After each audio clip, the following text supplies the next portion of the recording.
Ger, eling dan eling.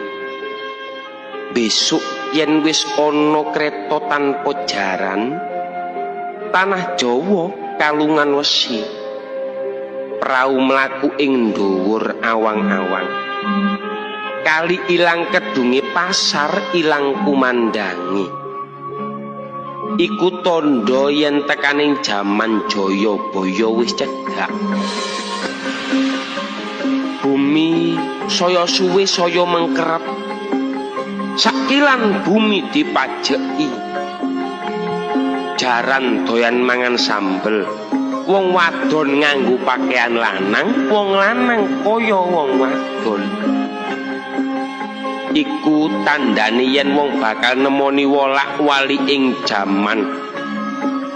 Akeh janji ora ditetepi, akeh wong wani nglanggar sumpahe dhewe. Menungso padha seneng nyalah ora ngendhake aturaning Gusti. Barang jahat diangkat-angkat, barang suci dibenci. Akeh menungso sing utamakne duit, lali kamanungsan, lali kebecikan, lali sanak uga lali kadang. Kepingine mung urip mukti ngumbar nafsu angkara murka, nggedhekake duraka. Wong bener tenger-tenger, wong salah malah bungah, wong apik malah ditampik. Wong jahat munggah pangkat, wong agung kesinggung. Wong ala kapuja-puja, wong wadon ilang kawirangane, wong lanang ilang kaprawirane. Akeh wong ngedol ilmu, akeh wong ngaku-ngaku njabane putih jerone gadu. Ngakune suci nanging sucine palsu. Akeh bujuk, akeh lujo, akeh udan salah mangsa. Akeh prawan nglairake putra, akeh jabang bayi lair goleki bapa.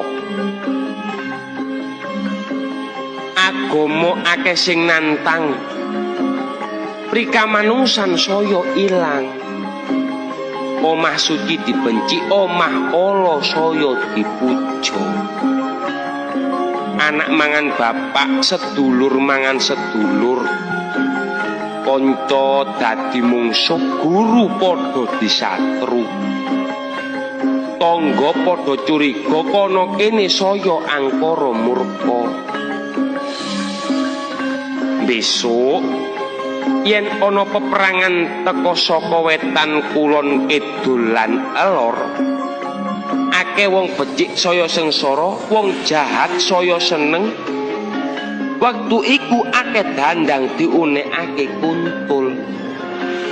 Wong salah dianggep bener, pengkhianat nikmat durjana saya sampurna. Wong jahat munggah pangkat, wong lugu kebelenggu. Wong mulya dikunjara, wong wadon nglamar wong lanang ngasorake derajate dhewe.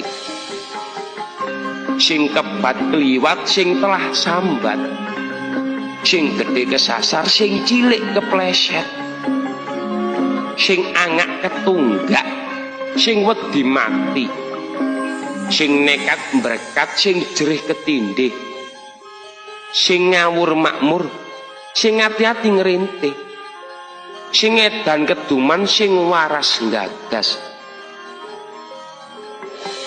Nanging saiki sing lagi digandrungi yaiku ing ngarsa numpuk bondo, ing madya mangan kanca, tutwuri golek rai.